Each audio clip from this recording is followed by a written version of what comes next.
Messieurs, dames, Tangue Koki.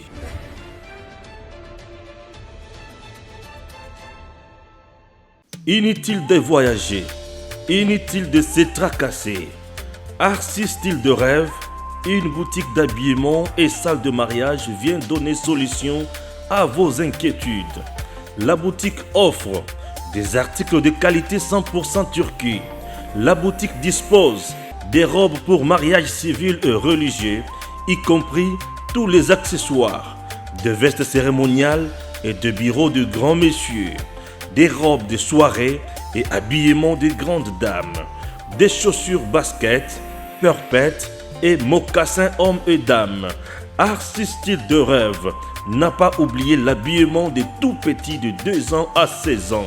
Arcis Style de Rêve livre également dans toutes les provinces de la République démocratique du Congo. Arcis Style de Rêve a des chemises de classe et tenues de conférences. Comment retrouver la boutique Arcis Style de Rêve? Elle est située sur la 8e rue Limité Industrielle, plus précisément en face du ministère Amen sur Facebook. Arcis Style de Rêve sur WhatsApp 081 198 83 11 09 95 99 00 96.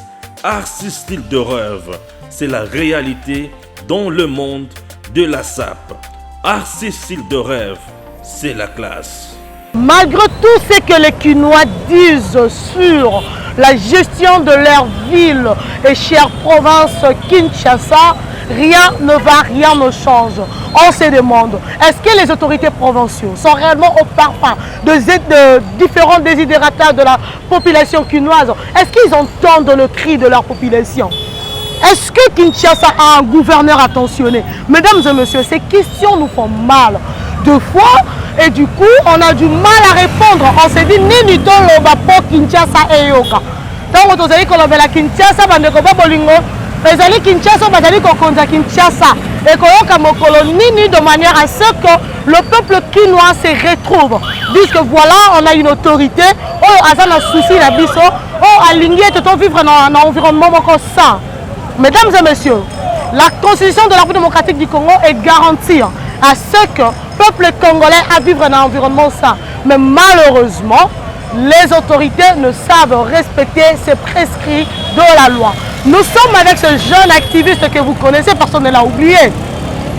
Il est aujourd'hui parmi les jeunes influenceurs, le jeune qui impacte et qui pour nombreux représente une lumière. Alain Maké que vous voyez à ma droite est un jeune activiste de la République démocratique du Congo et qui actuellement dirige un regroupement des activistes de plusieurs mouvements de la société civile pour la cause de la bonne gouvernance, surtout pour sauver la ville, province de Kinshasa. Alain Maké, bonjour. Bonjour madame. Nous sommes sur croisement Kimwenza Kapela dans la commune de Kalamou. Et apparemment vous êtes natif de ces coins.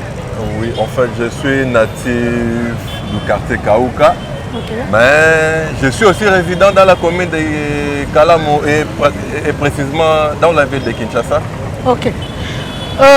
Tout le belango mingi na lingala pour ba kinois va se retrouver pour trop de l'autorité et d'ailleurs qui pour la autorité. Mais entre biso. Oui, que Léopard et Beta Kit. Oui, oui. C'est là qui le roi congolais.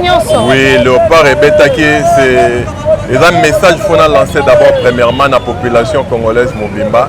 Tous derrière Léopard, tous démérités parce que tu sali score à Mabete, malgré tu sali 1-1 score ezana nous malamu parce que et pas na bango tu as peine la chance ya ko soit qualification. Yango no moyi naza ko encourager ba Léopard, nous sommes derrière eux. Pas décevoir bisoté parce que tu roya tina Maroc pour nous soutenir bango. Vraiment. Comment la match à lobby, nous a quitté, dérapage ou bien des engagements à l'autorité. Au centre, tout le monde était mobilisé réellement. En fait, moi je dis hier, tout le Congolais, qui mobilisé derrière Léopard parce que Léopard est allé au Tobengara patrie. Azaloko la maman na biso banso. na place wana tolongola ba divergence na biso nyonso na sepelaki na présence ya ba autorité nyonso na stade puis na bato yo nyonso o mutu aza l'opposant na monaki message ya président Martin Fayulu na ba ndeko musu ya opposition esalaki plaisir na makambo ya masano opposition ezalaka te majorité ezalaka te biso nyonso tozalaka derrière drapeau ya République démocratique du Congo na asir esengo na biso ezali tomona léopard na kati ya coupe du monde ekozala fierté mpona congolais nyonso.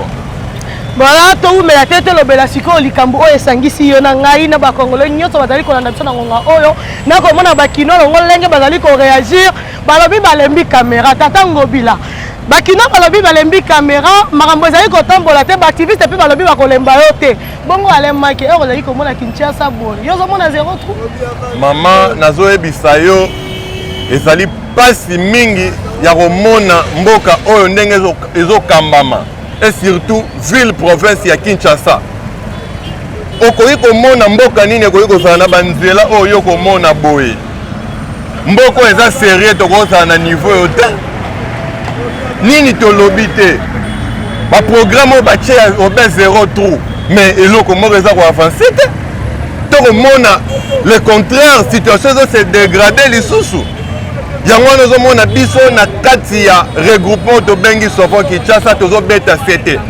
tosengaki destitution ya gouverneur Ngobila parce que alakisi balimite na ye lelo na kati ya Kinshasa eya na nzela oyo kotambola te eza malamu imagine nzela oyo ete ekomi oyo eza nzela tobandaki komona bato babandaki kokende obe bavoyage ya bamboka na kati mais lelo na kati ya capitale tovivre makambo ya modèle oyo biso tolobi non Kinshasa oyo biso toyebaki tozalaki bana mikie eza yango te lelo bakoloba pe keno Kimbuta pa bomaki Kinshasa mais soki Kimbuta bomi Kinshasa mais Ngobila koti nde Kinshasa na morgue.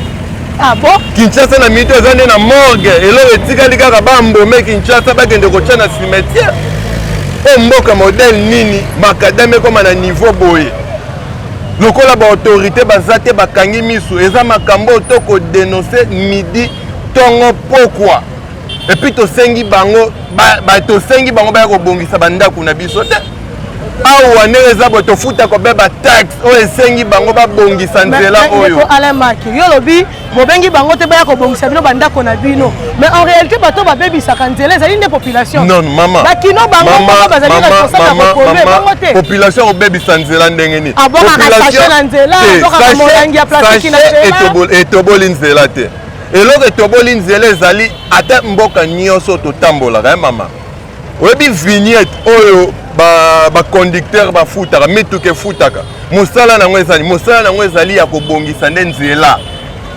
mais vignette wana oyo tofutaka wana ezoaboutir na nini gouvernement provincial ya ville ya Kinshasa balakisi balimite na bango de toutes les façons lelo Kinshasa eza invivable salité partout je pense que yo motalaka environnement tozali soki na kokosa population eza mopanzi na ngao akotémoigner Kinshasa eza invivable. Il y a d'autres personnes qui pensent que boulevard du 30 juin est à Kinshasa. Non. Kinshasa ezali monene mama.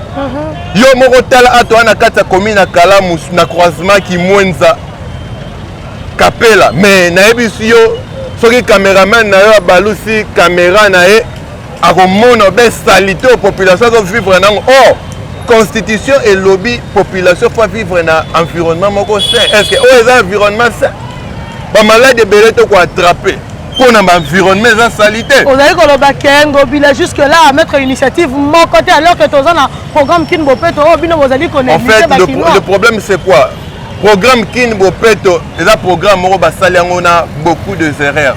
Quand je dis beaucoup de erreurs vous imaginez n'appelle moi exemple moi ya moké. Pour élaborer programme au babengi programme Kinshasa Bopeto oui bien tondimi yango boche ba point de décharge té na chaque commune na chaque quartier pour population oyo azana ndako yebake soki nazana matiti na okende ko bwaka ngona point X ou soit na point Y mais bato pousse ba elite maman bato pousse ba memara poubelle au felete bayaka balekaka na mapangu population futaka 500 000 francs. Est-ce que 500 000 francs population azana possibilité on est kofuta yango chaque jour na ndimité. Mais l'état ça la rendenge nini lokola ngai mokonzi ya ville ya Kinshasa na programme ya Kinshasa bopeto na yebisi population na ngai na commune ya Kalamu na commune ya Kasavubu na commune ya Ngiringiri na commune ya Kinshasa na commune ya Barumbu bozana ba point de décharge yango X Y. En ce moment là ceux qui peuple la bois que loko azu poubelle na ki bois na nzela bakokanga e parce que asali oyo eza contre la loi. Mais yebisanga tata na ndaku oche place ba bois ka poubelle te. Eza loko za na mwana kata ndaku bozana toilette te. Mwana wana soka yoki posa ya zongoike aosela ngoi mais place ekokute là c'est ça yango mona incivisme ozomona bakino bazobwaka na bango poubelle place balingi donc yo pona yo incivisme bakino na soutenir dû ya irresponsabilité étatique parce que il y a des gens pensent que omoni sur le boulevard batie ba poubelle mais ba poubelle wana batie yango pona bateau ba passant bateau ba otambola melaki moi jus amelaki moi alie moi gâteau oyo etikali wande akeko boire na poubelle eza poubelle te oyo batu ya bandako po bakenda ko boire kuna. Mais aujourd'hui je vous dis sincèrement batu bakomi ko kende ko boire ba poubelle na bango nde kuna na kati et puis loko mosu pe na iko bossa na tatango bila ba poubelle ngo pe soko tondi to mona ngo ya iko déborder loko déjà ko kamusa ngai tellement za iko déborder ba gens communaux ba gens municipaux ba iko mona tende ko ala na problème maman baza na problème d'abord omoni e bo sali programme bo planifier te yango ozomona bakomi kosala obe improvisation poubelle c'est tout à fait normal et ko déborder parce que lelo boche poubelle ko kotonda na 24 heures mais bino bozoya ko longolango après 3 jours 4 jours ozomona te ke ekozala salité yango no moni na kosenga gouvernement provincial la ville de Kinshasa na mboka misusu so bolakisi ba limite na bino il faut bo démissionner. Parce que bolakisi vraiment que boza incapable de diriger la ville à Kinshasa. Na habité population ala mécontent na gestion. Attaque Kimbuta Géraki. Batu pe ba yebi que Kimbuta Géraki mabe mais balobi yango bila eleki. Trop c'est trop. To lobela na olikambo. To yiko mona batu bazali ko lata ba choisible aba yiko kombaka banzela ko bongisa ka kolongola ka salité. Nyoso wana zo ba loko te pona kingo pe. Maman na oyebisa yo loko moko boye. Kolongola ba salité oui na lobité ke bako sala zéro mais ba longola salité ngo na lié nini so bolongoli salité na prince ya na boulevard du 30 juin bolongoli na 24 bolongoli bokombi et puis batu bako komba na vivre expérience wana batu wana bako komba olé bazwa balongola ka zéro bakende nango mais bazozwa zéro bako tchana ba caniveau bozo longola zelo bozo komba bozo boaka na caniveau lelo ba caniveau presque nyonso bouché. Vous voyez que ce qui mboula te a moqué beti na kata Kinshasa tondi mais on ezali mentalité ya kinois eza mentalité kinois te bango batie batu bako komba na nzela il faut bayebisa bango soki bokombi bozwi zelo wana bokangisi ou soit mutuka moko ye ememi yango mais bango bakozwa zelo wana bakoboaka na caniveau. Aujourd'hui si vous circulez na boulevard Triomphal kende kotala bakaniveau eboti matiti bakaniveau wana etondi zelo mai soki mbula ebete ekokende wapi lelo ate bosali makadam ndenge nini tant que barésoudre problème wana te ya kokire bakaniveau eza lokola bosa eloko te parce que makadam ebebaka soki mai ezovanda likolo parce que eza goudron elembaka. Le fait que planification eza te yango wana tovivre ka situation oyo madame bandeko babolingo toaina elenge ya engumba Kinshasa Alain Make en jeune influenceur toayi kolobela nana lingaka fait to rectifier côté wana moke moi je suis pas influenceur moi je suis patriote moi je suis pas dans lingaka connotation ya leader c'est-à-dire il y a patriote. Voilà, le jeune patriote, il influence ses frères, ses amis, le jeune de sa génération, base dans le patriotisme, le kola yeba bundela Congo, ba bundela Kinshasa. Na boeto tout ne loko moko ale Mike. Pona nini ba député provinciaux ba ali ko sala eloko côté koloba eloko côté malgré nyonso auto mona. To yebi ete ezara na motion moko ezara question orale ezara destinée à endroit ya gouverneur Jontini Ngobila initié par le député provincial ya Union Sacrée à l'époque avec comme en tête donc tête d'affiche l'honorable Mike Mukebai Du coup, et soukara bongo le lokutu ba surgir yango autrement bon entre parenthèses. Pourquoi ba initiative courroie ces alliés comme ça le matin à niveau il y a assemblée provinciale pour na côté lisa Jantini Ngobila ka Kinshasa et na bosso. Madame na oyebisayo assemblée provinciale il y a vu la Kinshasa na osenga na population en 2023 les années belé au bazana kachwana bazonga les sociétés. Je vous dis sincèrement madame et au sala na passé. Depuis que Ngobila est gouverneur, il y avait le province de Kinshasa. Je vous dis, les députés provinciaux de l'Obaka et l'autre côté. Mais pourquoi ils sont de l'autre côté? Mais ils sont de l'autre côté, mais nous avons c'est-à-dire qu'ils sous ordre du gouverneur de la ville de Kinshasa. Parce que je ne comprendre que les gens sont Zaboué, le comité n'a point. Il y a déposé pétition contre le gouverneur de la ville de Kinshasa. Oh, pétition article 27 de la Constitution et petit pouvoir. Il y a tout Congolais à un droit à la pétition na biso so na biso mokolo ya lelo tozo kende plus de to kende deuxième année yango oh depuis to tika ngona assemblée provinciale nan tozo réponse to sali rappel to komeli mokonza mboka to komeli ministre ya intérieur vice premier ministre intérieur to komeli président de l'Assemblée provinciale de la ville de Kinshasa jusqu'à présent sans suite. Oh, constitution pesi biso pouvoir mais bango baboyi ko répondre biso ngana ko mona ke bango ba lobby ke ba makasi ko leka mibeko ya mboka.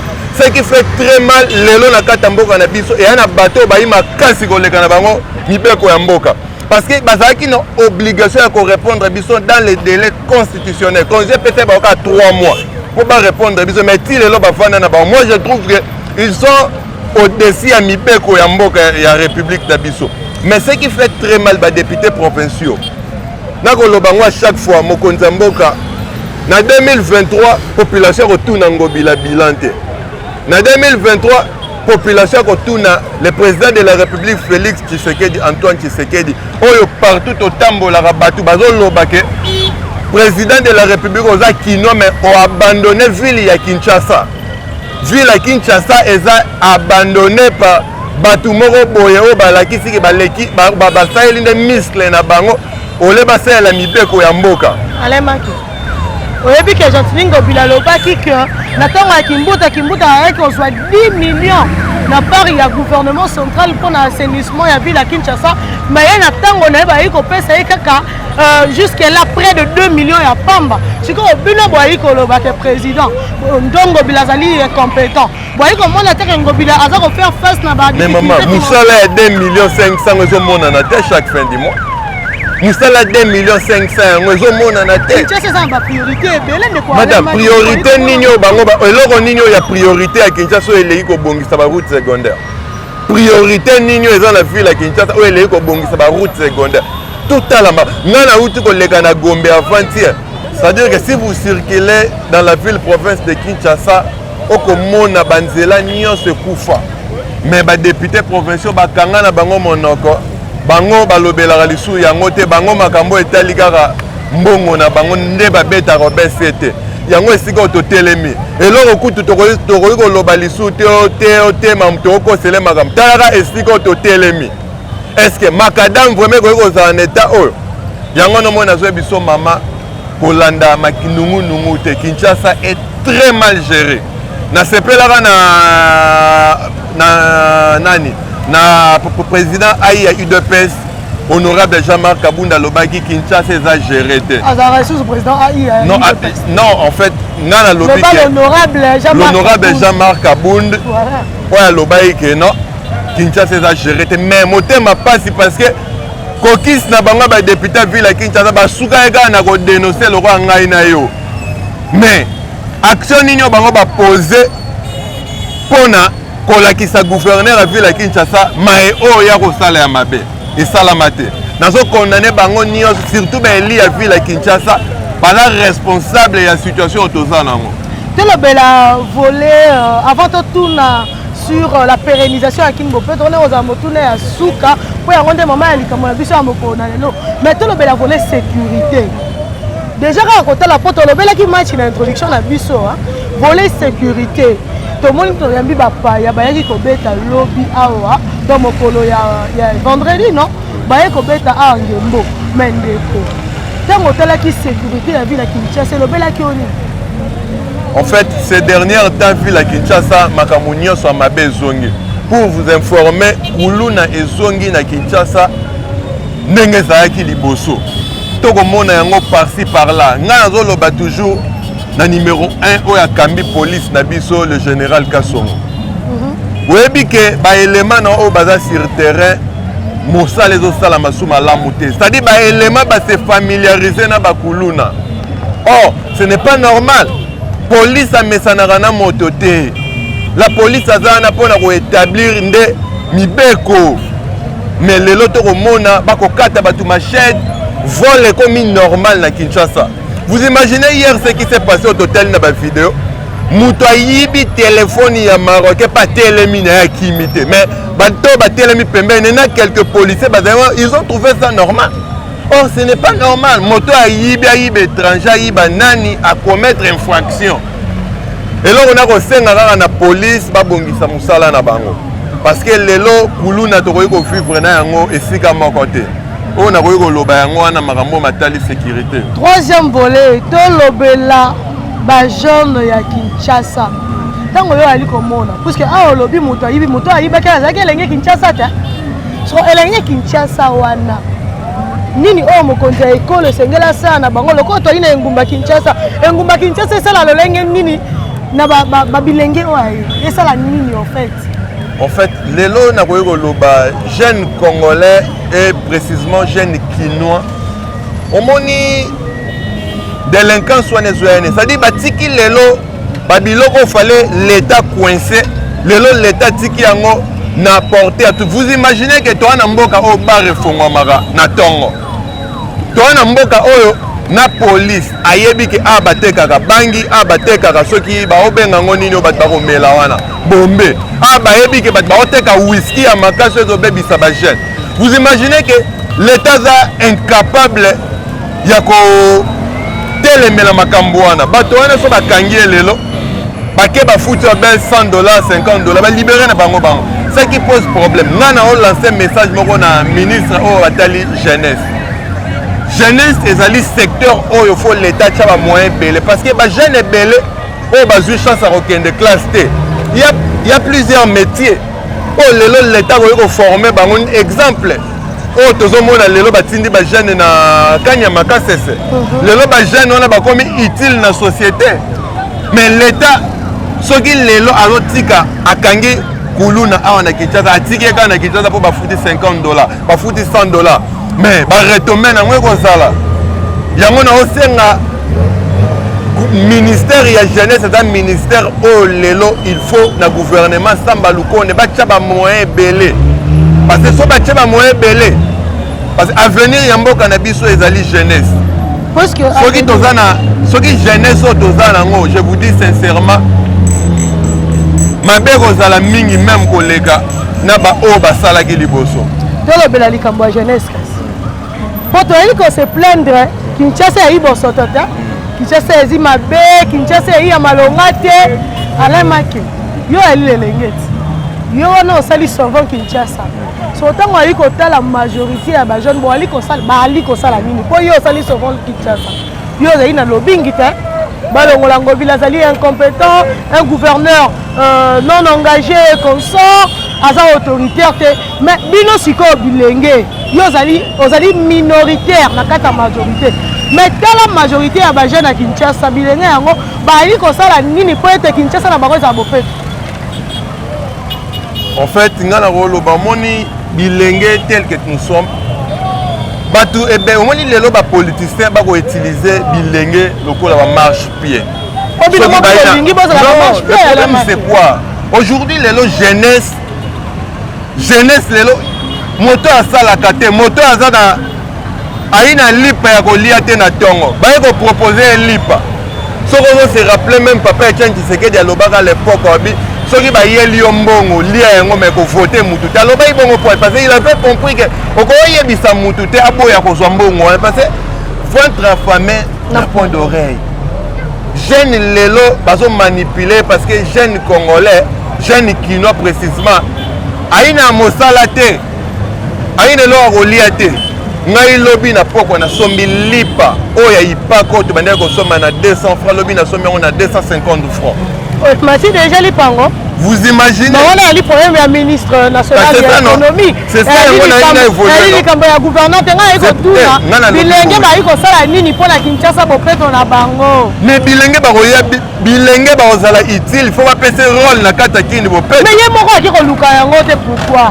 Ala na ko sala ye moko. Elenge ala muki na tongo alobi désormais bino na venu au bobo kalisusu matiti awa te moto apoki matiti na nzela kangi ye. L'état le problème se pose na niveau ni. Bosali programme. Bochi ba point de décharge te toko tourner toujours et si moko. Oh, et là pour na to lutter contre insalubrité na ville à Kinshasa et zali ko créer ba point de décharge. Ba point de décharge nem de permettre population à kenda ko buaka poubelle na ya buaka ka salité na point de décharge. Mais ce des athées, à Tabozibo Longo Liboé, Baroboua Kangoka en désordre. Nazo soutenir Bato Baroboua poubelle na balabala. Mais nazo lobake, ceux qui ba point de décharge, les athées, Moussa les autres salles, Manango Karana, Otolobara, les autres ronds-points. Il faut que tu aies un point de décharge, un point où la population boit la poubelle, madame. Je ne sais pas si tu sais comprendre. Non, on comprendre, un point de décharge. Si quand on y commande Kinbopeto ouvertement, quand on Kinbopeto ça la dernière pour interagir la population kinoise. Ngai na loba ke loko moko bope na continuera toujours ko loba yango. Omoni lelo tel que nous sommes. So ba lobi ka ke kilo ya salité boy o eza na ba point ba oteka ngo place we ba tie yango exemple na pesi montango ba tie yango na 10 000 francs congolais. Je vous dis sincèrement que Kinshasa est comme ma propre. Oui, opération balançant na Kinshasa, opération ma bende. Bien. Baï ba oteka ma bende na Kingabwa. Je vous dis niveau batou ba ya côté kama bende so na biso que lelo ma bende za la rasouté na nzela. Imaginez ce que so ba sali opération wana na salité. Et ça o ba benga reza ba initiative ebele zo manquer. Oh, ils ont comme un gouverneur à ville à Kinshasa. Quand on a la salité chaque jour, on a un boulevard pour une solution. Et la solution est un bon moko. Bacha ba point de décharge, balancer na population, bato ba roya na salité et à kilo boé. Ndeko ala maki. Tango so la na ba kinoa. Otuni bango boé be kin bopeto ba lobani. Na esika ya population bazali soko bete ba lisola kin bopeto ba yebiso tikanga na distraction wana. Po bazomona eloko moko te ya concret. Eloko ya concret est-ce que ba yebi contenu ya kin bopeto? Ba yebi contenu. Ba yebi ngote parce que erbo élaborer programme wana. Il faut population à comprendre ngo. Vous imaginez que gouverneur a lancé programme na yebi ngo passer pour na tangaki. Alobaki abanda ko primer chaque quartier oyo bon comprendre dans la Kinshasa mai yango alobaki yango bien gouverneur alobaki yango bien chaque quartier mais lelo depuis à lancer opération Kinbobeto il s'est primé déjà combien de quartiers au moni que ça y nango démagogie alobaki opprimer chaque meilleur quartier. Propre. Déjà primé combien de quartiers? Encore primé le Lengenini. Est-ce que les habitants de quartier, les quartiers comme mais il y a dans le bas qui sait qu'il y a une stratégie à vérifier les quartiers. Na habité ce qui ngani la comprendre mabe. Tata ngobila olobaka boye. Olobaka kinwa nyoso asala bopeto esika oye azwami ye mobimba na ye bopeto esika oye avandi ezala bopeto. Na bongo Kinshasa mobimba ekolata elamba ya sike kozongela la yango nazosonga kaka Kinshasa ngo kozala bopeto ndenge nini aussi longtemps salité wana ba bandoki obwakela ngo wana na ngala ko tuna moto na te mena tuni kaka awa ndeto wana komina kalamu bo salité ya komina kalamba bwakela ngo wana nazaka na komina kalamu na yebita et puis na tuni mutu nyonso so tuni mutu nyonso point de décharge à komina kalamu za ba yebita. Si on a une salité, on a une salité. Ndeko ale make, tomi tuna. Yo, dans exemple, ça likanisi. bandeko mosusu bayebisaki ngai Gentili Ngobila azali kopesa mbongo na ba commune ya solo. En fait, nous avons une information de mon côté parce que nous sommes membres du gouvernement provincial. D'accord. Et ça, la commune où ils auront bon, on a un gouverneur, Gentili Ngobila, la commune Nyon, c'est genre Yango. À un moment, Gentili Ngobila, combien on paie ça, on va 10 000 $. La banque bande comme ça, c'est qui a eu mais Marilou. Pour la unité Mokondi Ngobila, à Zimbongo, on a été à Sali une usine de transformation de déchets. Comme ça, biso ne soto ba ke ba déchets na biso dans la place de recréer misala. Bongo bilenge na biso ba kotika kuluna ba okoma bato oyo bakangisaka basoto oyo biso tosalelaka na bandaku na banzela bakendaka kopesaka yango na société wana ya transformation nde bongo ville ekokoma na mbongo lokola Ngobila ye na mbongo toyomoni likanisi wana lolenge nini. En fait, ngai nalobaki Kinshasa ezosenga vraiment ba usine ya transformation des déchets ezala parce que lelo kaka na kati ya salité wana eza ba biloko ba transformation ba déchets ko iko sala ba biloko ebele e ko pesa pe bandeko misu misala mais comment to okoka eloko modèle wana te nazo ebate toza mayelo to tangi ba classe ngo mais nazo ebate pourquoi to ozwa makambo to tangi pété o to moni parce que gouverneur ville ya Kinshasa zali moto afani mingi na poto azaki moto place oyo ya komi il fallait sala makambo oyo ya minene mais nazo ebisa yo moto auta poto avant na poto mais lelo na oloba na yo azo s'embrier parce que aoye beloko ko sala te non Kinshasa ko embrier na nini yo lobi ke ngai lelo ngande ko alain na lobi ke na kozala candidat ou soit na gouverneur na koma gouverneur ville et ngelo bake na ene makanis o na ko bongisa ville ya Kinshasa so yo za makanis o bongisa ville ya Kinshasa te pourquoi soit ki likanisa koma gouverneur ville ya Kinshasa lelo lo to yebate omoni banzela oyo to moni beta ekomi nango e bandaki boyete oh na mboka nyonso eza même na poto libulo esalamaka mais avantage na bango eza nini soki libulo esalami na moment liboule ça mamoko il faut baia ko intervenir bayemba mo babambi mais biso iba ko intervenir mukolone musale komi munene liboule bandaki boete mais lelo ta situation to komi nango ndenge siko to zwami ata trace makadame ya ike trace makadame ya ite za zelo eza de zelo ata ngai na photo ata début moko te na iko mona na mituni makadame ngo sukaka kuna. Oui, comment on a chanté sur la ça fait très mal. Macadam, on est sur la place. Et si on appelle la zone, ça va macadam. Il faut battre dans le robot lingo boy bisangai. Ce qui macadam y a venu oyo. Franchement, rappelle la timoine de sur la karawana. On arrive à comprendre. D'abord, on a terminé l'école à zéro. Nous vraiment l'école à zéro. Nous avons battu, na yebite macadam et la kiwapi. Mokonzi ekolo Kinshasa to ebete ya banzela oyo ezaka ya gouvernement central na banzela oyo ya gouvernement provincial mais oyo ezali ya yo Kinshasa mais Kinshasa yango alemaki pona yo poto komi na suka. Qu'est-ce qu'il faut faire? Que doit faire le gouverneur de la ville de Kinshasa pour pérenniser ces différents projets? Kimbo Peto, zéro trou. Sans compter autre retard à comboter pour qu'il ne l'ait pas à compte à Kinshasa. Mais la politique de pérennisation et le projet mi balé wana zéro trou Kinshasa Bopeto ni ne sengi na mokonzi ya Kinshasa asala concrètement. En fait pour le moment pour l'anga ça déjà passé déjà pour consommer déjà plus de 2 ans aux gouverneurs ville Kinshasa le rôle à réussir na projet na wana ezala ki na ba planifier ngo malamu te ngana oloba toujours que gouverneur Ngobila faut déposer démission na ye.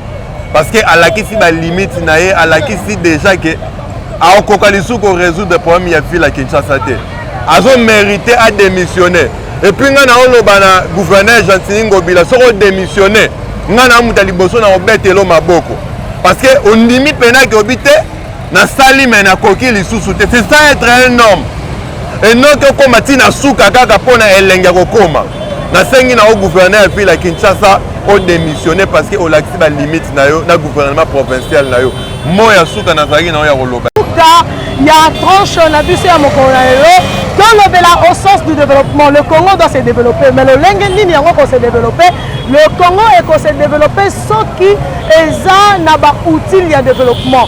Le premier outil de développement est le moyen de communication. Mais bon, le moyen de communication est Ngumba Kinshasa, le Lengen yango ezwami na bongo. To tombeli mokonzi ya ekolo Kinshasa, mokonzi ya Ngumba Kinshasa. Yo ozali mokambi ya capitale ya ekolo monene Congo.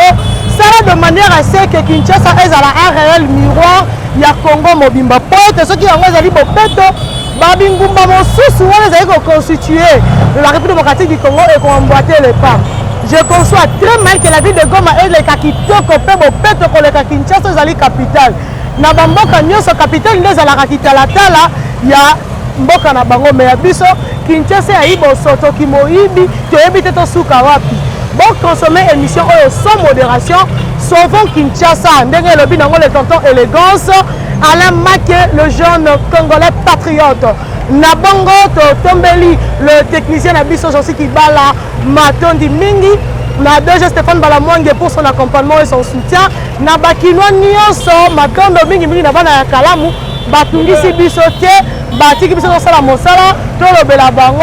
Et loko kamusinga ezali ke balobi ngobila aventurier et salinga motema pasi tata ngobila interagir na population na yo s'il te plaît et kozala malamu ceux qui bandeko ba comprendre ce quoi Kinbopeto ba yebi slogan mais mozindo et Kinbopeto population yebite na yebite na lo ba yango na monoko nini po o comprendre to service de communication na yo et ça la mosala lolenge elongo bani ya ale bonzeke na lobby mais bien que comme Elio, deux solutions de manière à ce que Mosala est qu'un de liboso. Toi, il binyemite.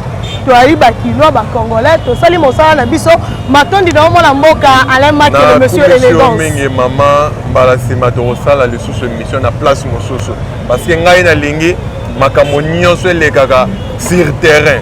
Et non que toi ara loba makam na plateau de télévision mais réalité ne yango lité. Awa ne réalité ne yango. Soki na kosaki na lobaka pona Kinshasa yango yo bino moko bokolanda na canal ya mama na Eden TV alors. Merci beaucoup. Messieurs dames, Tanguy Koki.